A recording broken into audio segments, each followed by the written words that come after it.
वक्त से लड़कर जो नसीब बदल दे, इंसान वही जो अपनी तकदीर बदल दे।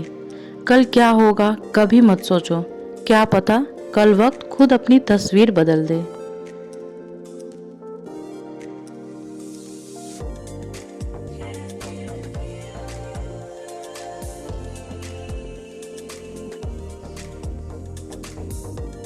मैं अपना चाय लेके आज छत पे ही आ गई हूँ बिकॉज धूप बहुत अच्छी थी, तो फिर हमने सोचा कि आज छत पे ही चलते हैं।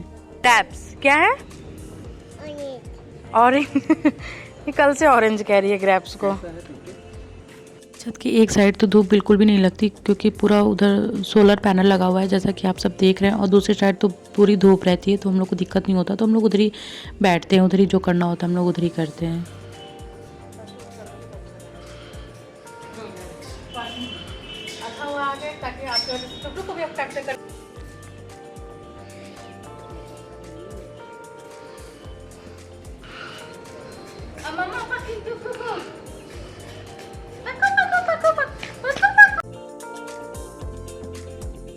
A few moments later.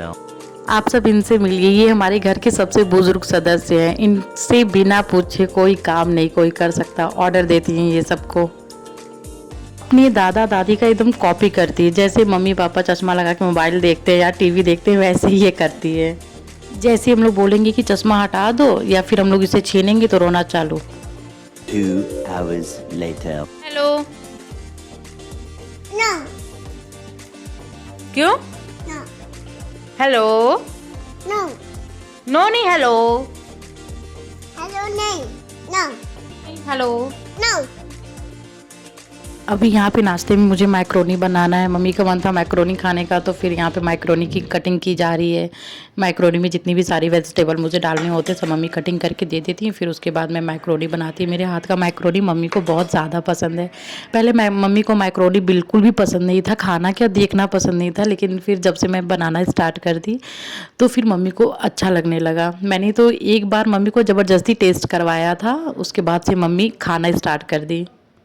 अब यहाँ पे इसकी ज़िद थी कि मम्मा मुझे गोद में ले लो, और फिर मुझे मैक्रोनी भी बनाना था, तो मैं कैसे इसको गोद में लेती, तो मैंने इसको अलमारी पे ही बैठा के फिर इसको मैक्रोनी बनाना स्टार्ट कर दिया। ऐसा होता है कभी कभी ये सिचुएशन आता है कि बच्चे ज़िद करने लगते हैं तो फिर साथ में ही लेके करना पड़ता है। इनको मैक्रोनी नहीं पसंद है तो फिर मैंने इनके लिए मैगी बना दिया है, इसलिए मैं एक तरफ मैगी भी बना रही हूँ। इनको मैगी दे के फिर हम लोग मैक्रोनी और चाय लेके बैठ गए हैं, मैं और मम्मी मैक्रोनी खा रहे हैं बातें करते करते कि कैसा बना है क्या बना है। और आपको पता है यहाँ पे सबसे इंटरेस्टिंग बात ये है कि मैंने मम्मी से बेट लगाया कि कौन पहले खाता है। पहले मम्मी ने बोला नहीं नहीं मुझे नहीं लगाना क्योंकि मैं तुम्हारी तरह इतना जल्दी जल्दी नहीं खा सकती। फिर मम्मी ऐसे कैसे कहते ऐसे करके मान भी गई। फिर हुआ ये कि मैं फर्स्ट आ रही थी, लेकिन फिर मैं अपनी बेटी में थोड़ा सा उलझ गई, वो मुझे उलझा दी अपनी बातों में, और यहाँ पे मम्मी ने बाजी मार लिया। यहाँ पे मम्मी फर्स्ट हो गई, वही पहले विनर हो गई और मैं यहाँ पे हार गई। और यहाँ पे मेरी बेटी का तांडव फिर से शुरू हो जाता है, पूरा दिन यही चलता है। पहले तो जब मैं माँ नहीं बनी थी तो फिर मैं बहुत इंजॉय करती थी, मतलब मेरे पास टाइम ही टाइम होता था। ऐसा लगता था कि मैं बोर हो रही हूँ, एक बच्चा हो जाता, और फिर जब भगवान ने मुझे बच्चा दे दिया फिर मैं सोचती हूँ कि काश थोड़ा सा टाइम मिल जाता, मैं बैठ जाती। अब तो सारा दिन घर समेटने में, इनको खिलाने पिलाने में मेरा सारा टाइम ऐसे ही चला जाता है। क्या आपके साथ भी ऐसा होता है? तो प्लीज़ मुझे बताइए कमेंट करके कि हाँ ऐसा सबके साथ ये सबका सिचुएशन सेम है। शायद हम लोग भी अपनी मम्मी को ऐसे ही परेशान किए होंगे, तभी मम्मी कहती माँ बनना आसान नहीं है, जब माँ बनोगी ना तब समझ में आएगा। और अब तो समझ में आता है, सब समझ में आता है। बेटा बस जब अपने ऊपर आता है ना तब तब ज़्यादा समझ में आता है, वैसे नहीं समझ में आता है। आई जस्ट होप कि मेरी ये वीडियो आपको अच्छी लगी हो, तो प्लीज़ मेरे चैनल को सब्सक्राइब और वीडियो को लाइक करना नहीं भूलिएगा। Okay bye bye. अब मैं आपसे मिलूंगी अपने नेक्स्ट वीडियो में। चलो आओ, अब बस का पूरा क्या हाल बना दियो घर का, देखो।